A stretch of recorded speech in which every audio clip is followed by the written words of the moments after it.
Olá, meus queridos. Convido vocês a abrirem suas Bíblias. Levítico, capítulo 11, nós leremos os versos 44 e 45. Hoje ainda teremos ceia, eu prometo ser breve. Nós estamos estudando pela manhã, aos domingos, o livro de Levítico, com a temática do altar à vida, tentando absorver um pouco da sabedoria prática dos ensinos do texto de Levítico para a nossa vida comum. É que Levítico é um livro muito ritualista, né? Tem muitos termos que remetem-se aos rituais do tabernáculo, do templo, e às vezes nos confundem como eles se relacionam com a nossa vida comum. Semana passada nós falamos em alguns capítulos de Levítico sobre o chamado à santidade. E nós podemos ver ali como Deus nos chama a uma vida totalmente dependente da graça dele. Uma vida que considera o sangue de Jesus Cristo como o poder que nos restaura a imagem de Deus. E para vivermos essa imagem, nós precisamos imitá-lo. Olhar para Deus e seguir o caminho que Ele nos dirige. O pastor presbiteriano Augusto Nicodemos, ele costuma dizer que existem dois tipos de religiões no mundo: a religião das obras e a religião da graça. Ou você se envolve em alguma religião onde você tem que fazer algo para conquistar algo, ou você está na religião da graça, que você faz tudo errado, mas Deus é tão misericordioso que pela fé você recebe tudo de graça. Bem, existe uma lista imensa de religiões que caminham pelas obras, mas só existe uma religião que é mediante a graça, e é a fé em Jesus Cristo. É aquela que crê no nosso Senhor e Salvador Jesus. Então, quando nós olhamos para essa dinâmica, viver a imagem de Deus é viver dependendo totalmente da graça dele. Mas Levítico fala mais. Ele fala que depender da graça não é só uma questão do espírito. Quando nós olhamos para aquilo que é transcendente, sabe? Uma coisa que está fora do corpo, aquilo que é metafísico, aquilo que está longe, sabe? No sonho, na imaginação, aquilo que é invisível. Levítico constrói uma ideia de que a nossa fé e o nosso relacionamento com Deus precisa estar totalmente conectado. A ideia de uma vida integral. E por isso, a partir de Levítico capítulo 11, nós vamos meditar sobre a ideia de que o corpo também é espiritual. Então eu convido os irmãos a lerem os versos 44 e 45. A palavra do Senhor diz o seguinte: Eu sou o Senhor, o Deus de vocês. Portanto, consagrem-se e sejam santos, porque eu sou santo. E não se contaminem por nenhuma dessas criaturas que rastejam sobre o chão, entre todas as criaturas que se movem sobre a terra. Eu sou o Senhor, que os tirei da terra do Egito, para que eu seja o Deus de vocês. Portanto, sejam santos, porque eu sou santo. Vamos orar? Amado Senhor, nós te damos graças e nos prostramos diante do Senhor, clamando que o Teu Espírito Santo venha e nos ilumine, nos instrua a compreendermos a Tua verdade, para a glória do Teu nome. Em nome de Jesus que oramos. Amém. Se nós precisamos enxergar a vida de maneira integral, eu quero nos lembrar o seguinte: ao considerarmos Deus, as religiões e o mundo enxerga a existência de Deus de três maneiras. A primeira é o panteísmo, que é aquela ideia de que Deus está em tudo, Deus é os animais, Deus é a natureza, sabe? Aquela ideia de mãe natureza, mãe terra, Deus está em tudo, Deus é o universo. Então você já se lembra de Avatar? lá e naquele planeta, o povo se conecta com o planeta e conversa com o planeta, entende? Aquela ideia de panteísmo. Depois tem o dualismo. Então, o dualismo ele é muito relacionado a uma ideia de que há uma separação muito forte do que é material e sagrado. Principalmente as religiões que acreditam na reencarnação se ligam com isso. Então, assim, o material, ele é assim, é a carne, é o pecado, é o que é mal mesmo. Então, o que é bom na existência é o espiritual. Então, eu preciso aprender a me abster do que é material para que eu cresça no espiritual. Então, você vai ver lá aqueles monges que, vão se distanciar, porque eles vão viver da meditação, vai aprender a se abster da comida, se abster dos prazeres, se abster disso, se abster daquilo. Quanto mais ele consegue se desprender do material, mais ele está conectado com o espiritual. Então aí, a reencarnação ela tem um propósito. Você vai reencarnar até você chegar numa vida que você vai alcançar o nirvana, que é a plenitude espiritual. Então, se nessa vida você foi muito carnal, aí você vai voltar na outra vida num animal, em alguma coisa que vai te ensinar a ser mais espiritual. Aí, você foi mais espiritual, aí você, entende? É o processo. A mente dualista crê muito nisso, nessa separação material e espiritual. E tem o trinitarianismo, que é a forma como nós, cristãos, enxergamos um Deus que é trino, mas é um. Ele é um. Ele é o único Deus, mas ao mesmo tempo ele é três. E ele se relaciona, ele é comunidade, ele se comunica, ele é suficiente em si mesmo, mas ele vê a necessidade da criação e cria, pela sua própria vontade. É nesse Deus que cremos. Nós não cremos num Deus que é a matéria, mas um Deus que criou a matéria. Mas também nós não cremos em um Deus que se separa e se abstém do que é terreno, do que é material. O que é material foi feitura dele, tanto quanto o que é espiritual. Nós cremos que tudo subsiste a partir de Deus. Lembram de João capítulo 1, verso 1? No princípio era o verbo, e o verbo estava com Deus, e o verbo era Deus. Tudo foi feito por meio dele, sem ele, nada do que foi feito se fez. Nós cremos em um Deus que criou e é a medida de todas as coisas. A partir dele tudo é entendido. E nós fomos feitos à imagem desse Deus. Nós fomos feitos à imagem desse Deus. E olha só, ele valoriza a totalidade da existência. Ele não enxerga cada um de nós de maneira separada. Ele não enxerga você de forma material e você de forma espiritual. Ele te enxerga de maneira integral. Ele te enxerga como um todo. E para isso, nós precisamos entender como nos relacionarmos com Ele. Como Ele deseja que nós vivamos essa vida integral. E aí entra Levítico capítulo 11. Quando nós lemos Levítico capítulo 11, você vai ficar um pouco confuso, porque tem muitas questões ali cerimoniais. Então, você vai poder comer esse animal, não vai poder comer esse animal. Você vai comer esse animal desse jeito, não vai comer esse desse jeito. Você vai ter que fazer assim. Então, são muitas diretrizes sobre os rituais. Mas há algo interessante no capítulo 11. Deus não está dando diretrizes sobre o altar do tabernáculo. Deus está dando diretrizes sobre a mesa da sua casa.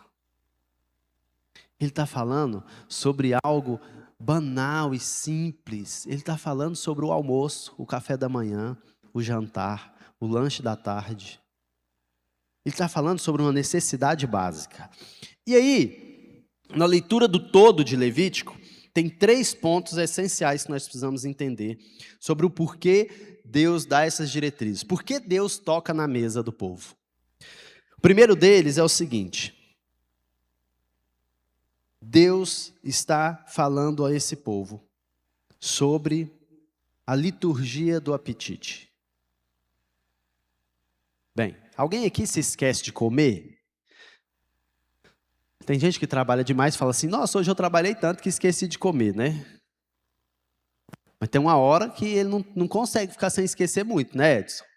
Às vezes você fica lá na obra, lá, 5, 6, aí quando dá 7 horas, fala assim, agora não tem jeito mais não. Eu já não lanchei, já não almocei, mas eu tenho que chegar em casa, tenho que comer um arroz, senão de hoje eu não passo. Deus usa o alimento porque Ele sabe que faz parte da vida de todo mundo. E Ele quer ensinar uma coisa, Ele quer dizer o seguinte, a liturgia da vida e o relacionamento seu comigo não acaba quando você sai do tabernáculo. Lembra, o tabernáculo, vamos dizer que o tabernáculo é esse tapete aqui, né? Quem está enxergando o tapete, né? Quem não está, tem um tapete aqui, tá? Então, aí aqui é o tabernáculo. Aí lá tem o Santo dos Santos, onde Deus está presente. Então, quando a gente olha para a Bíblia, uma coisa muito boa de a gente entender é o seguinte, o Antigo Testamento ele fala muito da liturgia do corpo, e o Novo Testamento fala da liturgia do Espírito. Lá Deus está dizendo o seguinte, no Santo dos Santos eu estou presente, para você se aproximar de mim tem que ser assim, tem que fazer assim, tem que ser por meio do sacerdote e tal. Aí o povo aprendeu, tudo bem, eu vou fazer tudo isso. Só que aí poderia ser que o povo entendeu o seguinte, lá no tabernáculo é santidade, todo mundo aqui, roupinha bonita, tudo ajeitado, os animais assim, beleza, Saiu do tabernáculo, vou viver minha vida, vou plantar, vou colher, vou trabalhar, vou crescer, vou isso, vou aquilo, vou relacionar, vou viver. Deus diz o seguinte, saiu do tabernáculo, mudou nada. Relacionar comigo, inteireza do ser. Deus nos enxerga como seres integrais. Então, aqui ele estava assim, tratando do espírito. Mas quando eu vim para cá para viver a vida comum, a mesma coisa. Você vai precisar se lembrar que eu existo e sou Senhor da sua vida. Então, você quer ver uma forma, como que eu vou fazer você lembrar que eu sou o Senhor da sua vida? Na comida. Quando você ficar com fome, você vai ter que parar e pensar assim, peraí, o que eu posso comer? O que agrada a Deus? Se eu comer esse animal aqui, pode ou não pode? Não, e se eu comer esse aqui? E se eu comer aquele ali? Pode ou não pode? O problema aqui não era a normativa do pode ou não pode, a questão era o princípio. Eu preciso ir até Deus para saber o que é importante para Ele quando eu me alimento. Deus queria fisgar o estômago, porque no fundo Ele queria fisgar a nossa alma. Ele queria dizer o seguinte, ou eu sou Senhor de toda a sua vida, ou eu não sou Senhor de nada. Não adianta você ir no tabernáculo, fazer esse sacrifício, dar oferta, fazer tudo bonito, mas você volta e vive sua vida como se eu não existisse. Então Deus usa isso, a liturgia do apetite, para nos lembrar que Ele é Senhor da nossa vida o tempo todo. Ele queria tirar o povo do piloto automático. Sabe, eu tenho fome, eu como. O que você come? Ora, o que eu como? O que tiver para comer, eu tenho fome aí. O que guia o meu apetite? Não é a necessidade? Ou o prazer? Não, se eu tenho fome e tenho o que eu gosto, eu como. Então eu sou medido pelo quê? É pelo instinto biológico ou pelo gosto palatável? Eu posso até estar com fome, mas se lá em casa só tiver jiló, eu passo fome. Então, o que é que guia o meu apetite? A liturgia do apetite, Levíticos 11, é o seguinte, quem guia o seu apetite sou eu, assim como quem guia a sua vida. Se quem guia o seu apetite é o seu desejo, logo, não muito longe, o seu desejo vai começar a guiar o seu caráter também. Então, nós precisamos entender é que, ao distinguir o que era puro do impuro, o crente aprende que a sua agência, ou seja, a sua vontade, a sua escolha, não pertence ao instinto biológico, ou ao desejo, ou ao prazer, mas à vontade de Deus. Então, a primeira coisa aqui é a liturgia do apetite. Para fortalecer isso, Deus escolhe o alimento porque ele se repete. Você não come só uma vez por dia. E nem é só uma vez por semana. Você pode vir na igreja só uma vez por semana no domingo, mas você come pelo menos 2 vezes todos os dias da semana. Se toda vez que você for comer, você lembrar de Deus, há uma liturgia no processo, entende? cara que gosta de repetição aqui é o nosso querido William, né, William? Lá, o método lá, ó, faz, vai ficar bom. Então, quanto mais nós repetimos, essa busca por saber qual é a vontade de Deus para a minha vida, mais isso impregna no meu coração. Segundo ponto é que a liturgia nos levava para um desafio, que era o designer do Criador. Aqui, nós precisamos entender um ponto aqui, que é o grande desafio de Levítico 11. Por que que podia comer? Por que que lá não podia comer porco, mas podia comer vaca? Mas por que que agora pode comer porco, não podia comer vaca? Entende? A gente faz algumas coisas e tenta levar para um padrão. O que eu quero que a gente entenda nesse ponto é que a lógica aqui era que Deus precisava mostrar para esse povo que eles precisavam viver de forma separada e exclusiva. E que a vontade de Deus tinha um intento que era maior do que a vontade deles. Então, às vezes a gente questiona e usa a justificativa de que os animais que foram proibidos era por uma questão de higiene ou de saúde. Tal animal transmitia tal doença, tal animal era muito sujo, não tinha a mesmo saneamento básico nessa época, e blá, blá, blá, blá, blá. Bem, se a justificativa fosse só biológica, a gente teria dificuldades também com o Novo Testamento, quando Deus permitiu tudo. Porque o porco que transmitia a doença naquela época é o mesmo que transmite hoje. Se você comer carne de porco crua, você vai ter lá a solitária, do mesmo jeitinho que se você comesse carne crua naquela época, você ia ter também. Então, o processo aqui não era biológico. O padrão aqui era a normalidade. Então, Deus está chamando o seguinte: o animal puro aqui é aquele que está perfeitamente equipado para o ambiente em que ele vive.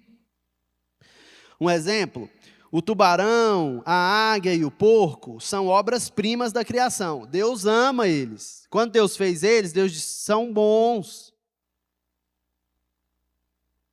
Mas há uma questão aqui nesses animais. Para o povo de Israel, Deus colocou uma etiqueta de proibido nesses animais por causa de um objetivo cerimonial. O objetivo não era julgar dizendo assim: esse animal é mau e esse animal é bom. Esse animal é demoníaco, esse animal é divino. Não era isso, não era esse ponto. Mas Deus queria usar o comportamento ou a aparência desses animais para disciplinar o povo. O animal não era profano por ser do jeito que ele era. Mas Deus escolheu aqueles animais para representar confusão, mistura, aquilo que foge do padrão divino. Agora, o que você quer dizer com isso? Então vamos lá. Deus estabeleceu um padrão ideal em Gênesis. Quando ele criou os animais aquáticos, ele foi lá e falou o seguinte, ó: para um animal aquático, ele vai ter escamas para proteção e vai ter barbatana para nadar. Isso é o padrão visual, simbólico de Deus. Mas tem animais aquáticos que não têm escamas. A baleia, por exemplo. Ela não tem escamas. O tubarão não tem escamas. A enguia, por exemplo, ela não tem as barbatanas.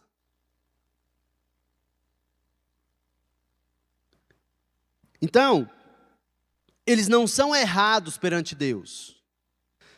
Mas, quando Deus está tentando disciplinar, educar, quando Deus está discipulando o povo sobre o relacionamento do povo com Ele está falando sobre uma questão cerimonial.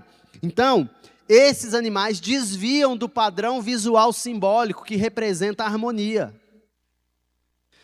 Então, o peixinho lá, que tem escamas, barbatana, que funciona igualzinho o padrão visual de Deus, ele representa normalidade, harmonia. Ele não é melhor que a baleia. Mas a baleia, aos olhos do padrão visual e simbólico de Deus, representa mistura, ambiguidade. Entende? O que Deus está querendo aqui não é taxar se aquele animal é bom ou não. Ele está dizendo assim: enxergue, observe a harmonia da criação e perceba, eu quero que vocês habitem comigo em inteireza de ser, em uma harmonia visual que representa quem eu sou. Ou seja, vocês foram feitos à minha imagem e semelhança. No padrão da terra, por exemplo, um animal de pasto puro era que ele tivesse casco totalmente fendido e ruminasse.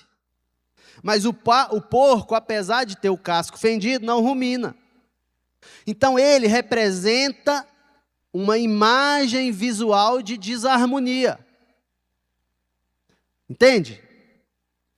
Esses são padrões simbólicos para Deus. O camelo rumina, mas ele não tem o casco fendido. Então Deus estava mostrando para eles que era importante sim que a vida comum deles refletisse a imagem de Deus. Deus é um Deus de harmonia. Deus é um Deus do belo, do bom. E vocês precisam viver isso. Esses animais misturavam as características para classificação ritual, cerimonial, eles cruzavam as fronteiras de sua categoria. Eles eram híbridos. Então Deus faz o quê? Ele coloca a criação em um gigantesco quadro negro. A baleia não é menos abençoada que a ovelha. Todas são criação de Deus.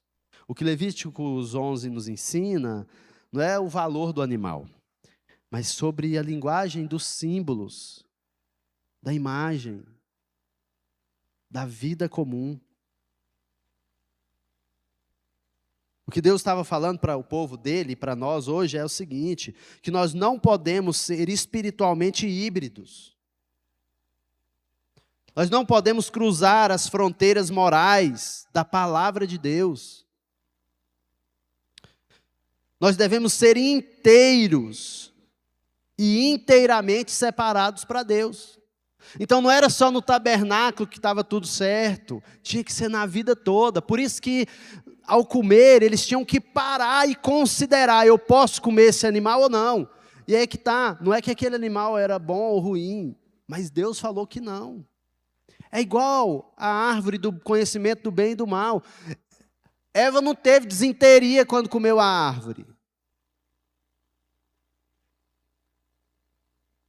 Eles não pegaram intoxicação alimentar. Então a fruta era boa. Não tinha nada de errado com a fruta. Mas tinha uma normativa. Uma direção simbólica, objetiva de Deus. Não coma. E eles comeram. Assim como nos animais em Levíticos. Não há maldade nos animais, mas há uma normativa. Se você quer mostrar, se você quer viver a imagem de que é minha imagem e semelhança, e me imita, e me obedece, e se relaciona comigo, então você não vai comer esses animais. Qual é o problema deles, Senhor? Nenhum, mas eu não quero que você coma.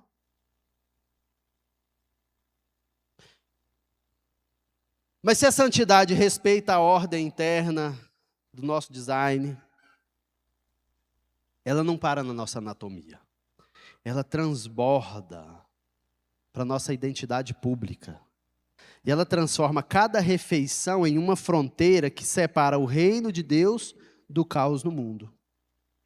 Então, o terceiro ponto aqui é que Levítico 11 fala sobre a santidade do povo ser separado do mundo.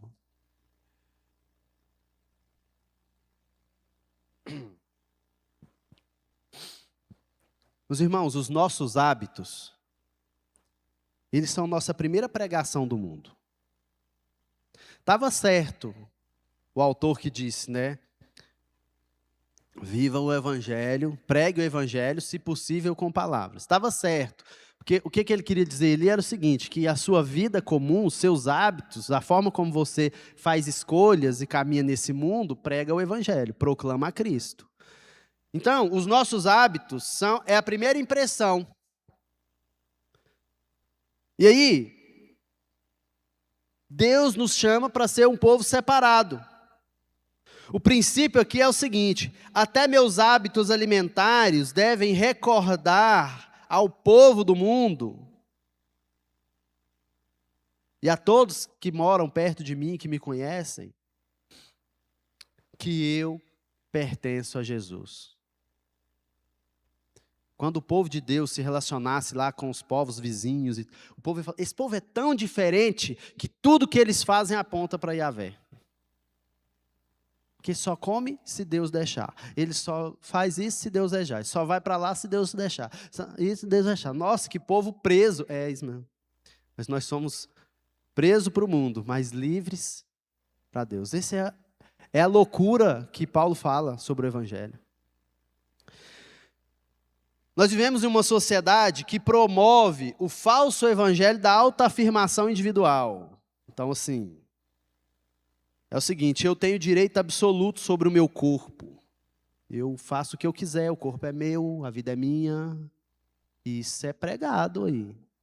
E nós estamos o tempo todo, as músicas cantam sobre isso, os poemas, as novelas, os livros, a cultura. O corpo é meu e eu faço o que eu quiser sobre isso e com ele. Mas, no entanto, a instrução dos apóstolos, da palavra de Deus no Novo Testamento, se baseia em Levítico 11, quando Pedro ordena, capítulo 1, versos 14 e 15, como filhos da obediência, não vos amoldeis às paixões que tinhas anteriormente na vossa ignorância. Pelo contrário, segundo o que é santo, aquele que vos chamou, tornai-vos santos também, vós mesmos, em todo o vosso procedimento. Os nossos hábitos precisam ser formados liturgicamente no nosso relacionamento com Deus. É por isso que o discipulado é tão desafiador, porque o discipulado não está aqui só para ensinar a palavra. Ele está ali para te colocar na prática da palavra.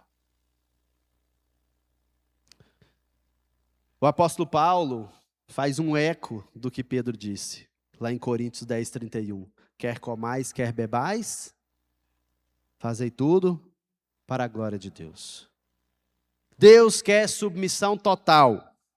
A verdadeira espiritualidade exige que a vontade de Deus governe até as áreas que o mundo considera irrelevante. Simples. Não há distinção na forma como nós tratamos a nossa carne e os nossos impulsos e os nossos apetites. A mensagem evangélica perde o peso quando eu vivo essa dicotomia. Quando na igreja está tudo certo, mas no mundo eu vivo de qualquer jeito. Quando os meus hábitos não foram transformados pelo Espírito Santo, a minha mensagem perde peso. Quando um jovem cristão, ou quando um cristão adulto, mais velho, quando alguém decide não se embriagar, ela está pregando com o corpo. Não é que a bebida é pecaminosa ou não é pecaminosa. Não é que a cerveja é de Satanás e a vodka é do demônio. A questão não é essa.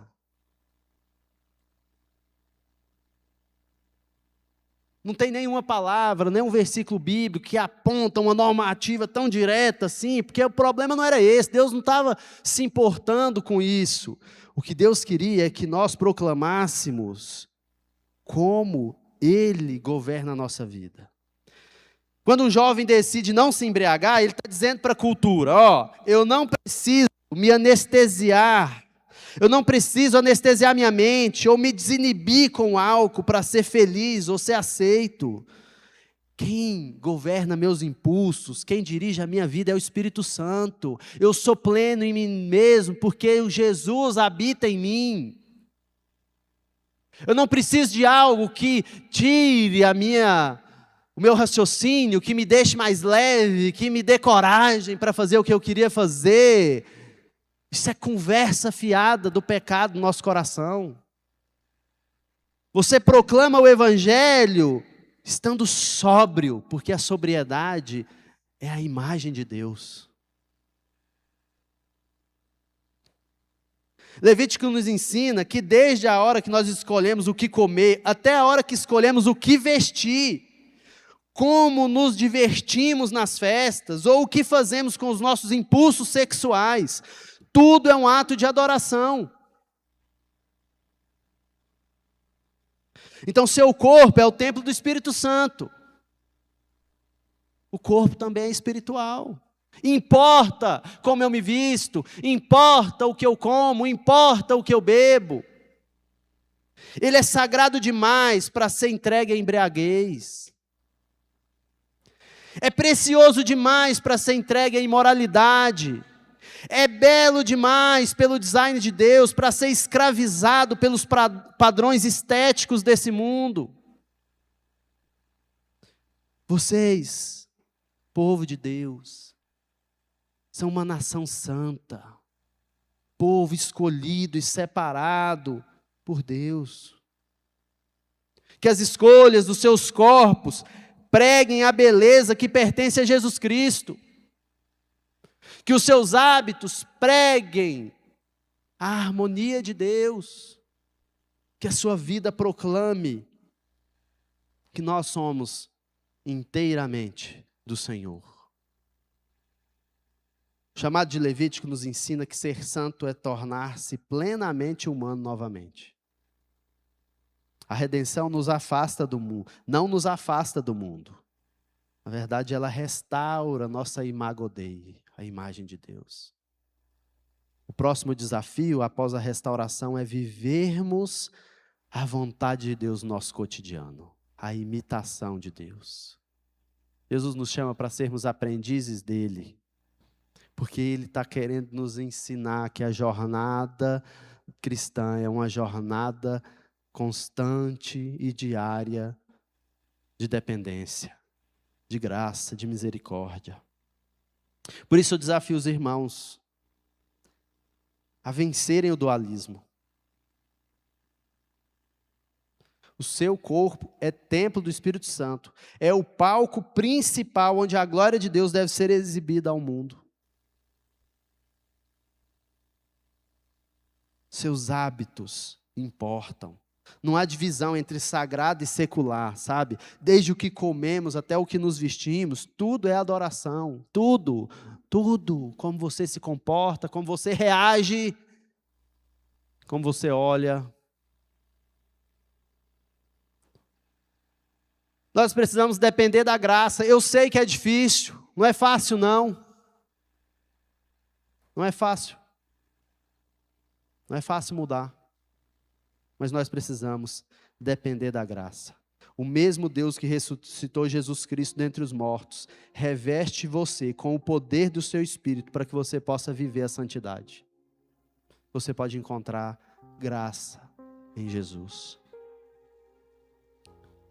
A verdadeira motivação não é que a gente tem que ser santo para ser aceito. Sabe, quando você comete um deslize, peca, sabe, Deus não olha para você, poxa, não quero nem olhar para sua cara. Fica um pouquinho longe de mim aí, até eu engolir mais esse pecadinho seu. Sabe, a gente não é, Deus não nos aceita se formos algo, se fizermos algo. Isso está nas religiões das obras. Eu quero te dizer,